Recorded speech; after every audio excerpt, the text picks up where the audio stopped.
Welcome to Straightforward Connection with Tommy. This video is on your Raw and WWE main event results. Birthdays, we got from January 11th. By the way, this Raw video is from the 14th of January. Birthdays from the 11th. Abdullah the Butcher, he was born 1941. Luna Vachon on the 12th. She was born 1962. January 13th birthday, Chad Gaspard, 1981. Yujihiro Takahashi, 1981. Mason Ryan, 1982. The late John Konis, a.k.a. George Kaizo, was born January 13th, 1969. Died of heart failure at the age of 38 on July 18th, 2007. Brian Blair turned 60 on Saturday. January 14th birthday, Hacksaw Jim Duggan. He was born 1954. Matt Riddle, 1986. Casey Catanzaro, he was born in 1990. Mason Ryan's real name, Barry Griffiths. Luke Robinson of Tough Enough turned 34 on Sunday. Ring of Honor play-by-play boys, Ian Riccoboni turned 32 on Sunday. Advertised dark main events for Raw was advertised as Seth Rollins versus Dean Ambrose for the Intercontinental Championship, and Braun Strowman versus Drew McIntyre and Dolph Ziggler. I assume the handicap match is dated the dated listing. Over the last week, I've heard many of the names that will comprise all elite wrestling active roster. From Cody and the Young Bucks to Hangman Page and Chris Jericho, the roster is taking shape, and fans can expect a solid product in the ring. But I believe Hangman Page's contract he signed with WWE for NXT.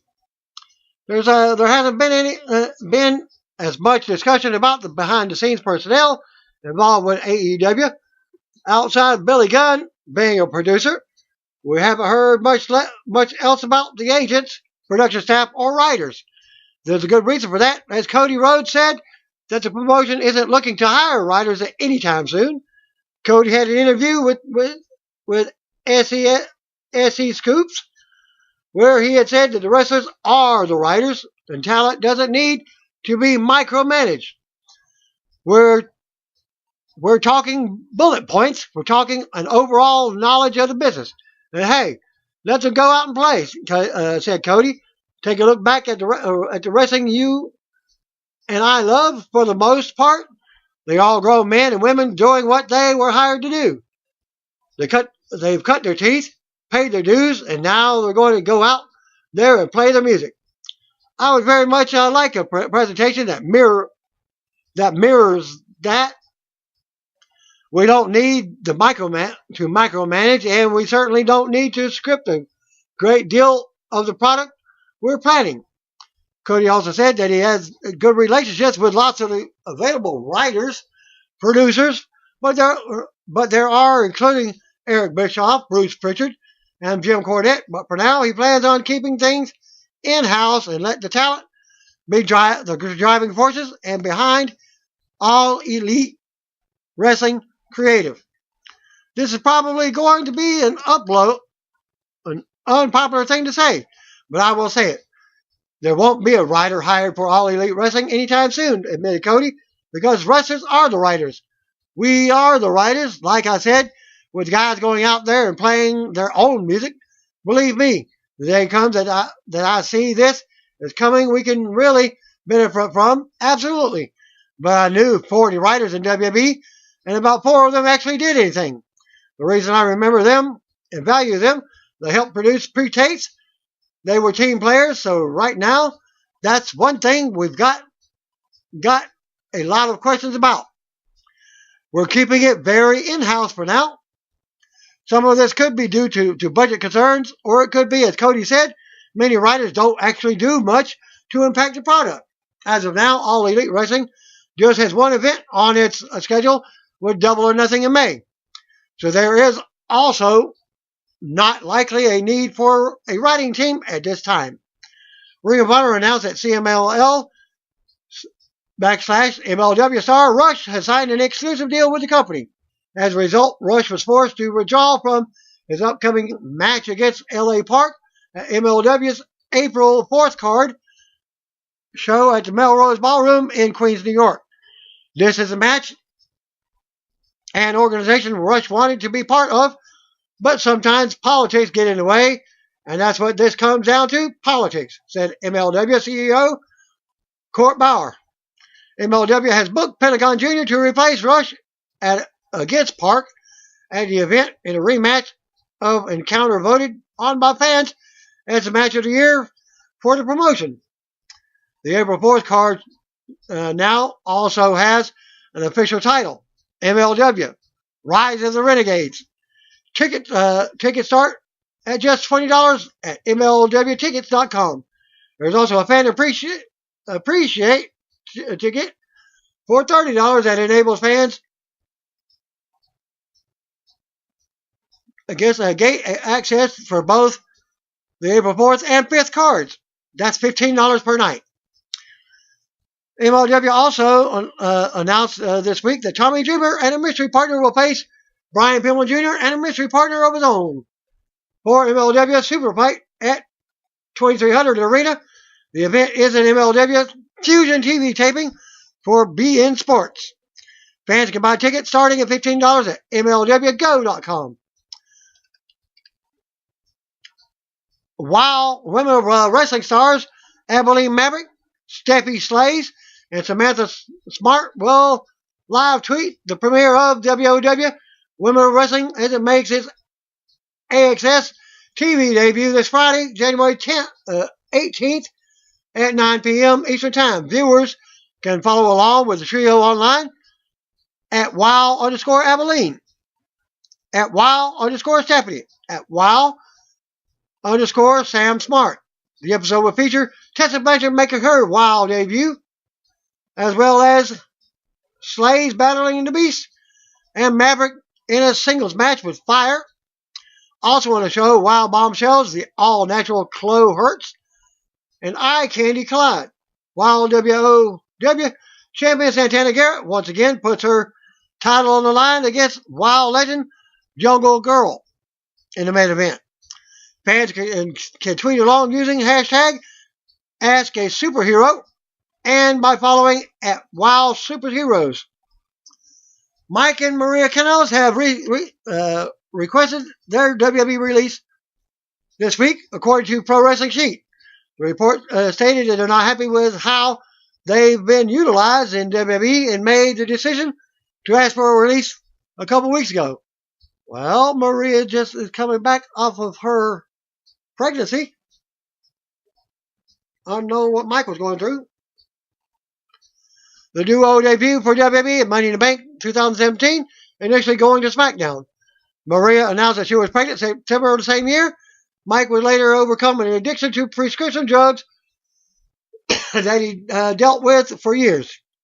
Maria called out the Revival for going after Ring of Honor star on Twitter. Mike would eventually be moved to the Raw brand, where he'd appear mostly on main event or at WWE live events, rarely getting much TV time. In October of last year, he and Maria made their debut at 205 Live, with the most recent match being on December 4th, teaming up with TJP in a losing effort against Kalisto and Dorado. Kevin Owens has dropped a significant amount of weight as he prepares to return to the ring from double knee surgery. As seen at this link, Owens appeared at the Cavalcade of Customs event in Cincinnati this past Friday and signed autographs for fans. Recently aired a coming soon promo for Owens' ring return, but there's no word yet on when he will be back. Speculation on Owens returning is the 30-man Royal Rumble match later this month. Ring of Honor locked up some more talent this week by signing Hot Sauce Tracy Williams and PJ Black, formerly known from WWE's Justin Gabriel. According to PW Insider, Williams spent a big chunk of time with Evolve, where he won the Evolve Tag Team Champions on 2 occasions. Black left WWE in 2015 and then worked for a number of promotions including TNA, Lucha Underground, and NWA. Ring of Honor will be holding 3 Road to G1 Supercard shows in Texas later this month, and it was announced a 12-team tag war tournament will take place over the 3 events. The winner of the tournament will receive a future title shot against the current Ring of Honor World Tag Team Champions, the Briscoes. And here's your entire field for the upcoming tournament. Ring of Honor World Champion, Jay Lethal and Jonathan Gresham. Villain Enterprises, PCO and Brody King. Juice Robinson and David Finlay. The Kingdom, TKO Ryan and Vinny Marseglia. Colt Cabana and Flip Gordon. But I believe he will be removed as he's currently injured, as they're pending medical prognosis for Gordon. Coast to Coast Tag Team of LSG and Saheem Ali, Mark Heskin, and Hot Sauce Tracy Williams. The Bouncers, Beer City Bruiser and Brian Malonis. Kenny King and partner of his choosing. Eli Isom and Cheeseburger, The Boys. NJPW, LA Dojos, Carl Fredericks and Alex Coughlin. Ring of Honor released a statement on Chris Sabin and Flip Gordon's injuries from over the weekend. Gordon is expected to be out for a minimum of 4 weeks for an MCL sprain as of right now. It's believed Sabin tore ACL of his right knee. Typical recovery time is 6 to 9 months, but no timetable was given. Ring of Honor TV tapings from Atlanta, Georgia at Center Stage. Results thanks to courtesy of PW Insider. First match, Ring of Honor Tag Team Champions, the Briscoes defeated Colt Cabana and Chuck E. T. Trent Beretta missed the tapings due to a family emergency. Tracy Williams defeated David Finlay match number 2. Bandito pinned Mark Haskins. Silas Young pinned Eli Isom to earn future Ring of Honor TV title shot. Marty Scurll and Brody King and PCO defeated Corey Hollis, John Scudder, and Josie Quinn. Kelly Klein pinned Rochelle Vaughn to retain the Women of Honor Championship. Nick Aldis pinned PJ Black to retain the NWA Championship. Juice Robinson announced his new Lifeblood stable with Bandito, Mark Haskins, David Finlay, Tracy Williams, and Tino Dashwood. Shane Taylor defeated Luchasaurus, Kenny King, Brett Titus, Flip Gordon, and Chris Sabin. Beer City Bruiser and Brian Malonis won a squash match.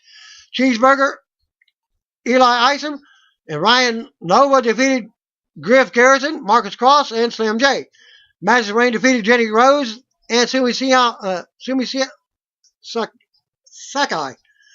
Juice Robinson, Mark Haskins, Bandito, David Finlay, and Tracy Williams defeated Jay Lethal, Jeff Cobb, Jonathan Gresham, Dalton Castle, and Flip Gordon. The rumors of Revival, Scott Dawson, and Dash Wilder possibly be heading on their way out of WB. There's reportedly concern with WB that 2 superstars are finishing up with the company, according to Fightful. The report did not say that Dawson and Wilder have outright asked for the releases, but that the company has reason to be fearful that the Revival are done or finishing up after a situation at Monday's Raw, which saw Revival get a win over Lucha House Party. The source indicated that the Revival were in line for a push, but that also changes on a weekly basis. It was also noted that the release is anything but granted, as everything is handled on a case-by-case basis. It's believed that All Elite Wrestling would naturally be an option for the Revival, but that is speculation, and the situation could be taken as a rumor for now, but I'll keep you updated on the story. WWE take the following matches from Memphis for this week's main event episode. No Way Jose and Zack Ryder defeated Tyler Breeze and Kurt Hawkins. Alicia Fox and Mickey James defeated Ember Moon and Dana Brooke.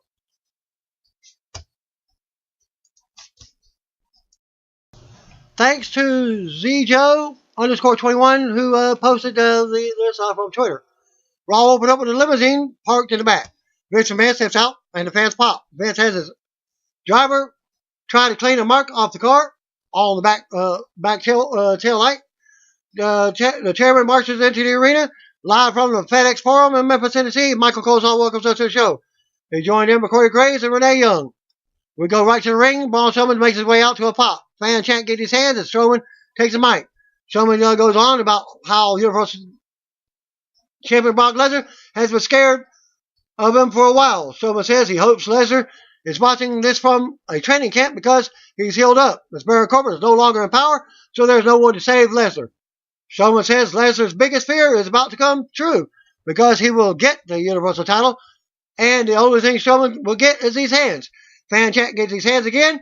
Corbin comes out with a microphone and interrupts as the fans boo. Someone interrupts and reminds Corbin he got fired. Fan chant, you got fired at Corbin. Corbin says he will listen to every word he has to say, even if he has to stand here all night. He taunts Strowman for his last match with Lesnar. Corbin tells Braun to quit lying to the people because they believe in him, but all he keeps doing is letting them down. Corbin says Strowman can't defeat Lesnar. Corbin is focused on winning the Rumble match, but going somewhere Strowman will never go.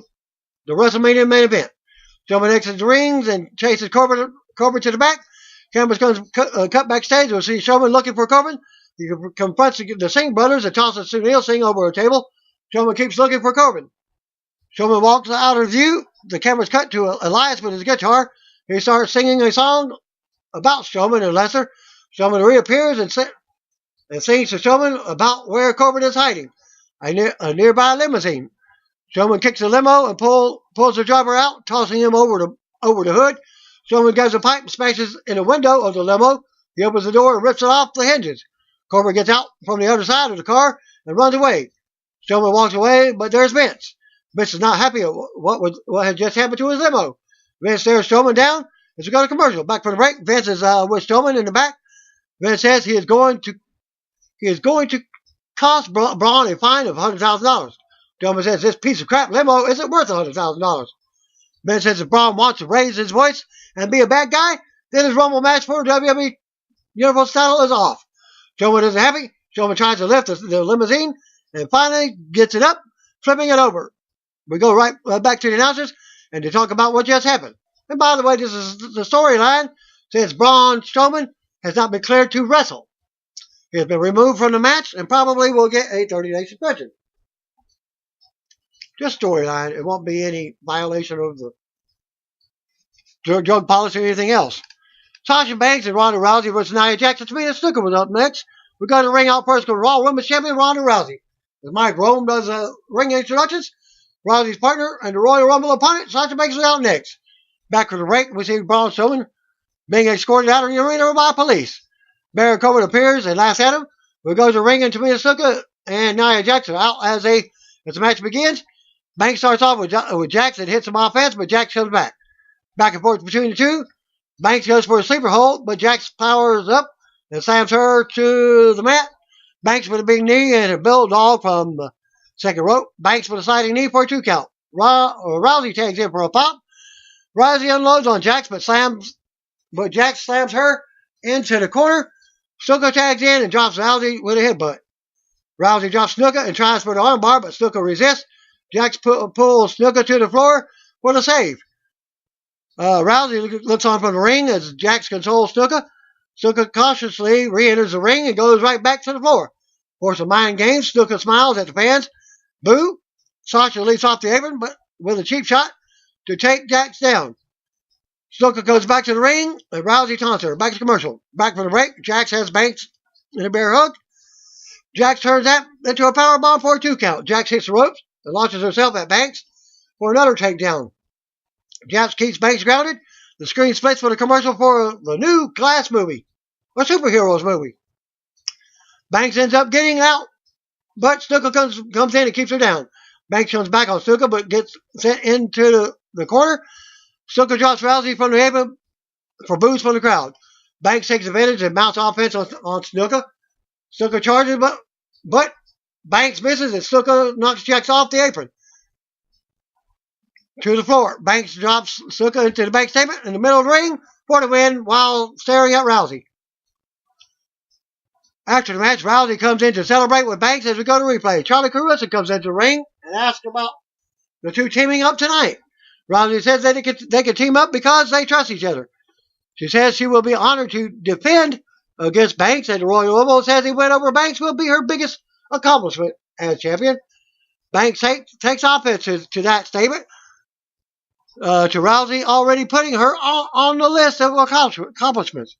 Rousey mentions making Banks tap at the Royal Rumble, and Banks takes offense again. Rousey says that's not what she meant. Banks fires back about how she will face anyone at any time or any place, and says it would be her honor to defeat Rousey. Rousey says Banks can take that title of world classiest loser because she doesn't want it. Banks asks if Rousey really called her a loser. That's not what Rousey meant. Banks fires back again and says that the only loser will be Rousey at the Royal Rumble win. Banks takes back her title. And Rousey can bank on that. Banks marches up the ramp, but Rousey comes after her and stops her on the ramp as they talk about what happened. Rousey is trying to smooth things over, but Banks doesn't want to hear it. Banks marches to the back. Rousey ends up going after her to talk. We see the B team, Heath Slater, Titus O'Neil, and Kurt Hawkins waiting outside of Vince's office as they want the title shot. Hall of Famer Jerry King Lawler comes walking out and he's surprised by No Way Jose bringing his conga line by. We go to commercial. Back from the break, we see Ronda Rousey and Sasha Banks yelling at each other in the back. Natalya and Bayley are trying to calm things down. They send Banks and Rousey off to relax. Bayley and Natalya argue about who's to blame now. Riot Squad interrupts and mocks them. Ruby Riott issues a challenge for later, and we got a tag team match. Lucha House Party versus Revival. We go to the ring. Out comes Lucha House Party first. Calypso, Grand Metalik, and Les Dorado. Out comes the Revival, Scott Dawson, Dash Wilder. And they take, since they're out last, they take a microphone at ringside and say, these three losers stood here last week and watched them get screwed in the match with Raw Tag Team Champions Chad Gable and Bobby Roode. But instead of alerting the referee, they turned their back on the Revival. Dawson says now they will pay the price. Calypso starts off with Dash, and Dash gets the upper hand first. Taunting Calypso, they run the ropes, and Calypso unloads. Metalik tags in for a double team.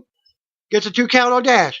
Calypso tags back in and comes off the top rope with an axe handle, while Metalik holds Dash. Dawson tags in for a double team to Calypso. Dawson with a 2 count. We cut backstage to Dasha Fuentes outside of Vince's office, and Apollo Crews is with her. He says it's crazy how everyone is lined up for a title shot, but that's how much they want to take the title from Brock Lesnar. Kurt Hawkins also speaks, trying to hype up the Beast Incarnate versus the Streak. Of course, that's a losing streak, but Dasha is not interested. EC3 appears but doesn't speak. Dasha talks to Curtis Axel and Bo Dallas next. Then Heath Slater and Rhino. Everyone wants a title shot. The match takes over. The full screen once again, and Metalik tags in and unloads on Dash. Dawson comes in, but Metalik drops him as well. The Revival goes for a double team, but Calypso pulls Metalik to safety. Dawson levels Calypso with a big clothesline. Metalik takes Dawson down for a 2 count. Coleslaw wonders if the referee made a bad call. Dawson drops Metalik on his head for the pin to win. Wilder got involved and pulled Metalik's foot off the bottom rope as the referee counted the 3 count. He was even looking at the foot but didn't stop the count. Bad mistake by the referee. But the winners of the match, Revival. After the match, Revival stands tall as the music hits. We go to replays. We go backstage to Dasha again. Vince McMahon comes walking out of the office. Vince says he's headed to the ring to reveal the scoop on Brock Lesnar's title match. We go to commercial. Back to the break. Vince McMahon is out to a pop. Before Vince can speak, the music interrupts and out comes John Cena to another loud reaction from the crowd. Loudest pop of the night. Vince goes to speak, but Cena interrupts him. Cena says, we all know Vince just lost the Universal title match on the biggest match before WrestleMania, the Royal Rumble. Cena predicts Vince is out here to tell someone to step up, but he will save Vince the time and the trouble. Cena says 20 years ago, when guys like The Rock and WWE Hall of Famer Stone Cold Steve Austin, even the current Universal Champion, left Vince hanging. He didn't know what to do as he was left with a crew of misfits and rejects. Cena says he walked up to Vince like a man and promised not to let him down if he got a chance. Cena says Vince gave him a chance and he didn't let him down. And Vince gave him another chance, and more chances. Cena missed birthdays, weddings, and funerals for this. Cena isn't saying this for sympathy. Cena says stepping up is making this your life and loving every second of it. Cena asks Vince for a chance. Cena says he will not let Vince down. Cena goes on and says he will become the 17-time champion by defeating Brock Lesnar at the Royal Rumble. Fans pop for that statement. How does Cena know he will win? Because he has something that no other superstars have? Ruthless aggression. Well, Drew McIntyre interrupts that from the back with a mic before he even comes out on stage, saying, "No, no, no, and stop everything right now." Drew asks Cena, how dare he? Drew doesn't care if Vince's face, he doesn't care if Cena talks about his 16 titles, his new movies, or whatever book he's writing. Drew asks how Cena can stand here now and claim that he still has ruthless aggression. Drew gets in Vince's face and says, "This is what ruthless aggression looks like." Drew says Cena's time is up and his time is now, stealing Cena's music online. Drew says, just like Stone Cold, Rock, and Lesnar, Cena can leave. Baron Corbin comes out with a microphone and the fans boo him. Corbin says Braun Strowman threatened his life earlier. Corbin isn't the type to have a lawyer on speed dial, but if he did, he and Vince could have agreed that giving him the title shot is best for business. Finn Balor interrupts next with a microphone. Balor says he's got to be honest. He's a little tired of being left out of these types of conversations. Balor says the three in the ring can make claims to a lot of things, but he's the only one out there who's ever been Universal Champion. The very first one. Fans pop for that. Vince says maybe one day Balor will again, but there's a lot of beef out here right now. Vince says Balor has extraordinary agility, tremendous speed. He's got it all, but against Lesnar and all this beef, Balor is a great competitor, but Vince doesn't know. Balor tells Vince, who, let's be honest, Vince never believed in him, but the fans do. Balor knows Vince is stubborn and nothing he says will change Vince's mind. So how about Balor shows him? Balor drops Corbin, Drew drops Cena. Balor turns around to a Claymore kick from Drew, who's the last one standing. Cena gets up and Drew floors him with a Claymore kick. Vince is happy now. He says he likes all this. Vince says, let's find out who will face Lesnar with a fatal four-way tonight. Fans pop. Vince says, that's what we will do. Vince's music hits and Drew looks down at all the others laid out in the ring. Vince also looks at them and nods at Drew in approval as Drew leads first. So the segment, the Intercontinental Triple Threat match, and Paul Heyman will be on a moment of bliss with Alexa Bliss. Also, the Riot Squad versus Natalya, Bayley, and a mystery partner. We go to commercial. And I've also heard a rumor that even Alexa Bliss is returning soon. Probably at the Rumble. Back from the break, Jinder Mahal stops Vince McMahon backstage, complimenting him on his suit. Jinder is a little confused about why he wasn't considered for the Fatal 4-Way. Jinder rattles off some of his accomplishments, and Vince asks if he thinks people want to see him. Vince tells Jinder to pick any of the four superstars that were just in the ring with him. And if he can't beat them tonight, he will take their place at the Rumble. Jinder picks, of course, the smallest guy in that, Finn Balor. Well, Vince wishes him good luck and walks off. And now just hype the 30-woman Royal Rumble match later this month. Riot Squad versus Bayley, Natalya, and newcomer Nikki Cross. We go to the ring. Out first comes Riot Squad, Ruby Riott, Liv Morgan, and Sarah Logan. Bayley was out first for her team, followed by Natalya. They wait together on the ramp, and out comes their partner, debuting Nikki Cross to a pop. Colson notes that the new call-ups will appear on both shows this week to get a good look at them. Cross rushes the ring and does her entrance. Bayley looks to start off with Logan, but fans want Cross as she's tagged in. Cross gets the upper hand on Logan's start. Morgan comes in, but Cross takes her down as well. Ruby tags in. Next, the calls her partners in with her. Banks and Natalya both come in and stand with Cross. Cross tackles right. She ends up on the floor with all three opponents, but she goes down. Bayley and Natalya make the save with a baseball slice from the ring. Cross pulls Riott out of the ring and traps her in the apron cover. Cross unloads while Riott is trapped in the apron cover still. Cross yells out at ringside as we go back to commercial. Back from the break, Logan has Bayley down in the middle of the ring. Bayley mounts some offense and Logan sends her out of the ring. The work's over, they bring it back in and Bayley's come back and shut down again. Logan takes it to the corner and in comes Liv. Liv drops a big knee and covers for a 2 count. Liv keeps control and in comes Logan again to keep up the attack on Bayley. Logan misses in the corner, allowing Natalya to get the hot tag. Natalya comes in with a drop kick, with a big suplex to Logan. Natalya with a clothesline. Natalya plants Logan face first and covers for a 2 count as Ruby breaks up the pin. Bayley runs in with a running knee to Ruby's head. Liv tags in and takes Natalya down with a hurricanrana for a close 2 count as Cross breaks the pin. Liv swings at Cross on the apron, but she ducks. Cross yells at Liv in her face. Liv turns around to a shot from Natalya. Cross tags in and comes off the top on Liv as Natalya holds her. Logan runs in, but Cross drops her. Natalya with a German suplex to Ruby. Cross flashes Logan and Ruby in the corner. Then hits a running bulldog on Ruby. Cross catapults Logan, and Natalya follows up with a drop kick to Logan. Cross yells out on the apron again.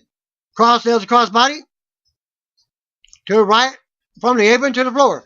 Liv nails Cross and rolls her back into the ring. Liv follows and Cross catches her kick. Liv counters and rolls Cross up for a 2 count. Cross then hits a neck breaker off the top as Bayley comes in. Cross positions Liv for Bayley's big top rope elbow drop, and Bayley covers for the pin and the win. After the match, Riot Squad rolls to the floor as Cross, Bayley, and Natalya stand tall on the floor. Bayley's music plays, and we see Finn Balor backstage walking. He stops and sees Lacey Evans talking to Dana Brooke and Mickie James as Balor keeps walking. So we get the debut of Cross and she's babyface. Jinder Mahal versus Finn Balor was up next. We go to the ring. Out comes Jinder Mahal by himself. The winner of this match will make it to the Fatal 4-Way main event for the evening. But we go to commercial as Jinder does his entrance. Back for the break, Intercontinental Champion Dean Ambrose cuts a backstage promo about how tonight's triple threat is unfair. We go to the ring and Finn Balor makes his way out for the next match. Samir Singh suddenly attacks Balor during his entrance. Jinder takes advantage and destroys Balor at ringside, talking trash to him. Jinder brings Balor back into the ring and the referee checks on him. Balor says he's good to go and we finally get ready to start the match. The bell rings and Balor runs into a big kick from Jinder. Jinder covers for a close 2 count. Jinder drops Balor again. Works him over. Balor finally makes a comeback and mounts him offense. But Jinder drops him on the apron and he lands hard on the floor. We go to commercial. Back from the break, Jinder is stomping away on Balor. Jinder keeps Balor grounded in the middle of the ring now. Fans rally for Balor as he manages to drop Jinder for a 2 count. Jinder comes right back and takes Balor down in the middle of the ring, keeping him down. Balor looks to make a comeback. Balor nails the overhead kick and Jinder goes down. Balor with a forearm off the ropes and a double stomp to the chest. Fans pop as Balor gets hyped up. Balor drop kicks Samir off the apron. Balor back drops Jinder over the top rope to the floor. Balor runs the ropes and launches himself over the top, taking out Samir and Jinder on the floor. Balor brings Jinder back in the ring, hits a sling blade. Balor drop kicks Jinder back into the corner. Balor goes to the top and nails the coup de grace for the win as Balor is going to the Fatal 4-Way main event. After the match, Balor stands tall as the music hits. We go to replays as Balor recovers and has his arm raised. So to come, Dean Ambrose defends in a triple threat. We get a pre-recorded backstage promo from Leo Rush. He talks about stepping up and says it's time for Ambrose and Seth Rollins to suffer. Rush praises Bobby Lashley as being a fighter and says Lashley will become Intercontinental Champion tonight. Whether you like it or not, Lashley appears in the picture now as Rush goes on hyping tonight's main event as Lashley looks on. As he's doing some exercises, posing, what have it, and looked at what Rush is saying. Triple threat for the Intercontinental title. Seth Rollins versus Bobby Lashley versus Dean Ambrose. We go to ring. Out first comes the champion, Dean Ambrose. Back to commercial. Back to the ring. Out comes Bobby Lashley with Leo Rush. Charlie Caruso backstage with Seth Rollins doing an interview. Rollins acknowledges that this might be his last Intercontinental title shot, but he's going to make the most of it by kicking Ambrose's teeth down his throat.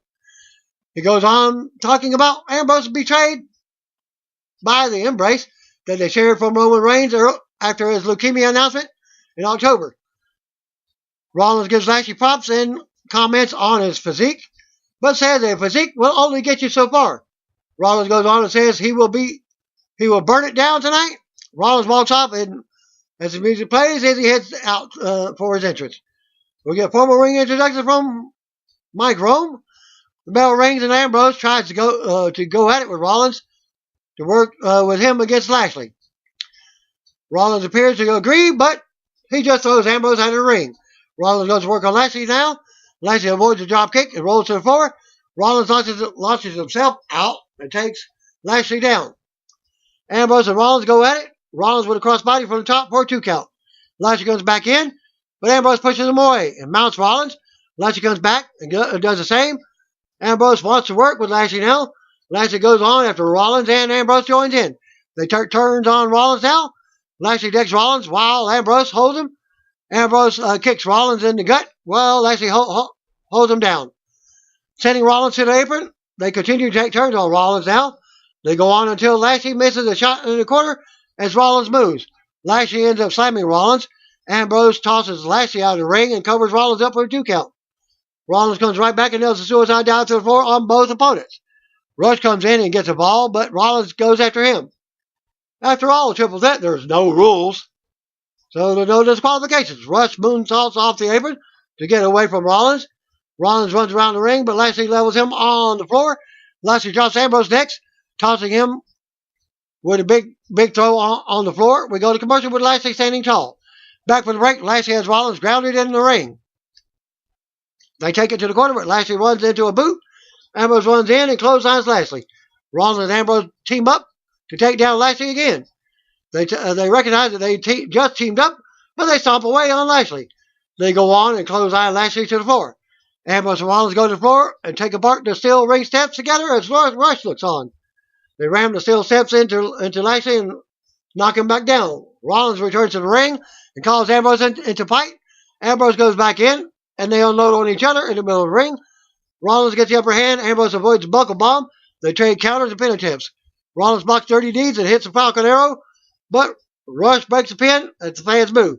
Rush looks worried as Rollins gets up.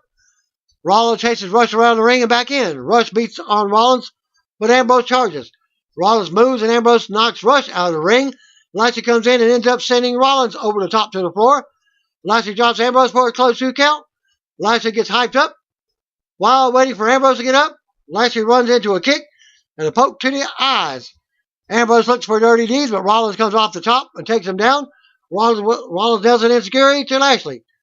Rollins goes on and hits a frog splash to Lashley. Ambrose runs in to steal the pin, but Lashley still kicks out of 2. Fan chat, this is awesome now. Ambrose goes to the top, but Rollins runs up and meets him. Rollins looks for a superplex, but Lashley gets Rollins on his shoulders. Ambrose flies off the top. The sequence sees Rollins get the upper hand, but Rush interferes again. Lashley takes advantage and gets the pin on Ambrose and wins the title. After the match, Lashley and Rush celebrate with the title as the music hits, and we go to replays as they exit up the ramp. A staffer is backstage knocking on Alexa Bliss's door for her moment of bliss. Talk show segment. He keeps knocking to bring her coffee, but she's not answering. Of course, she's getting dressed or whatever. He opens the door anyways, and Bliss is just about topless, and she's wearing a towel. Of course, she's got her bikini on, so you know that. Bliss yells at the guy and tells him to leave. She looks shocked as he's doing this kind of thing, and just does this and tries to set the coffee down, but he does leave. We go back to the announcers, and Renee leads us to a preview of the new Glass movie. Back for the break, out comes Alexa Bliss to the stage for her A Moment of Bliss talk show segment. Bliss has Vince McMahon revealed the WWE Women's Tag Team titles a few weeks back, but he didn't say when they would debut. Bliss says, the scoop says, 3 Raw teams and 3 SmackDown teams will compete in the Elimination Chamber at the upcoming Elimination Chamber pay-per-view, and the winning team will be the new champion. She reveals the new title belts. Bliss goes on and introduces her guest, Paul Heyman. But Heyman interrupts the introduction and does his own. Heyman ends up talking about Brock Lesnar's potential opponent for the Royal Rumble. He praises Drew McIntyre and says he has had his eye on Drew for some time, and everybody should have their eye on him because he's guaranteed to become WWE Universal Champion one day, just not now. They go on, and Otis Dojovic of Heavy Machinery comes out. He's breathing a lot, and looks like he wants the women's tag team titles. Tucker Knight comes out to usher his partner back to the back along with officials. The segment ends with Bliss and Heyman looking at each other. Mike Rome begins to announce the main event as we go back to commercial. Final four-way to become the number one contender to the Universal Champion, Brock Lesnar. Finn Balor versus John Cena versus Drew McIntyre versus Baron Corbin. Back to the ring. Out first comes Finn Balor for the main event. The winner will face Brock Lesnar for the title at Royal Rumble pay-per-view. Baron Corbin was out next, followed by the chosen one, Drew McIntyre. John Cena was out last. Bell rings, and here we go. Balor and Corbin go at it in the ring. Drew works on Cena. Balor drops Corbin goes to the top for the coup de grace, but Corbin catches him. Corbin with a clothesline, backbreaker for a 2 count. Cena comes back in and is caught between Corbin and Drew as they face off back to commercial. Back for the break, Cena sends Corbin into the corner to knock him out of the ring. Drew goes after Cena. Balor rolls Drew up for a 2 count. Balor tosses Drew out to the floor. Balor kicks Drew back through the ropes. Balor runs the apron, but Corbin knocks him off with a big forearm. Cena with a big tornado DDT for the second rope to Corbin. Cena gets a 2 count as Drew breaks up the pin. Drew mounts Cena with strikes now as Drew stalks Cena and waits for him to get up. Cena ducks a shot and hits his shoulder blocks. Cena with a big slam to set up the 5-knuckle shuffle on Drew. Cena hits it and goes for the attitude adjustment. Nailing it in the middle of the ring. Corbin breaks up the pin. Up a 2 count. Corbin works Cena over. Cena goes for the attitude adjustment but can't get Corbin up. Corbin comes in and stops Corbin from hitting a suplex on Cena. Joining Cena to hit a double suplex on Corbin. Cena and Balor double team Corbin in the corner. Balor and Cena climb up for a double suplex, but Drew runs over and slams Cena and Balor to the mat. Corbin grabs Drew, but Drew rocks him and climbs up for a superplex. Corbin blocks it and turns Drew upside down in the corner. Trio woe. Drew powers back up and launches Corbin back to the mat. Drew waits for Corbin to get up as we go to commercial. Back for the break. Corbin hits the end of days on Balor, but Drew breaks up the pin. Drew stares Corbin down as they start brawling. Drew sends Corbin out, but he runs right back in. Drew with a Glasgow kiss, headbutt to Corbin. Cena goes up top on the top rope for the leg drop, but Drew catches him and nails a big spine buster for a close 2 count. Drew stomps away on Cena as the fans boo. Corbin stands over Balor. Drew continues to control Cena. Corbin works over Balor. Cena and Balor both start fighting back. Cena sends Drew to the floor. Balor drops Corbin. Balor slides out of an attitude adjustment from Cena. Balor drops Cena. Balor goes for the coup de grace, but Cena gets to his feet and rocks Balor while he's on the top. Cena goes for a super attitude adjustment on Balor for the second rope, but Balor elbows away. Cena powers up for a super attitude adjustment again. He hits it this time. Corbin runs in and throws Cena out of the ring, recovering Balor for a 2 count. Corbin drops Cena at ringside with a steel chair. Of course, there's no rules in triple threat. Corbin with a chair shot to Drew next. Corbin keeps him down on the outside. Corbin returns to the ring with a chair and stalks Balor. Corbin with a big chair shot over the back of Balor as he tries to get up. Corbin with another chair shot for a close 2 count. As Cena breaks up the pin, just in time, Corbin drops Cena with a body shot. Corbin grabs the chair again, waits for Cena to get up. Cena ducks the chair, shot, and nails the attitude adjustment on Corbin, who I thought, when I watched the match, I thought he was going to drop the attitude adjustment on the chair. But Drew runs in and drops Cena with a Claymore kick. Balor with a big DDT on Drew. Balor goes to the top for the coup de grace on Cena. Balor nails it and covers Cena for the pin and win to earn the title shot at the Royal Rumble. After the match, Balor stands tall and celebrates with the second win of the night. We go to replay. Cena takes the mic, Hulk Hogan style, like when Hulk Hogan congratulated the Ultimate Warrior when he was beat and became double champion. Cena then said where he comes from, you fight to earn respect. Vince McMahon told everyone tonight he didn't believe in Balor, but the fans do.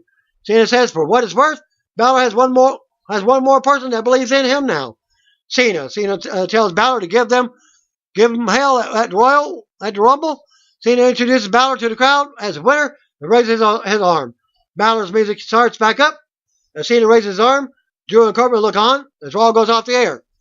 It also goes off the air while Cena and Balor or shaking hands. And that, since there's no result of the dark match main event, that concludes my video. But I'm going to give some impersonations. And anybody that you can think of, I can try and give you one. Just comment in my comment sections. And once I read them, I'll post them in next week's results. Thanks again. Peace out. Oh,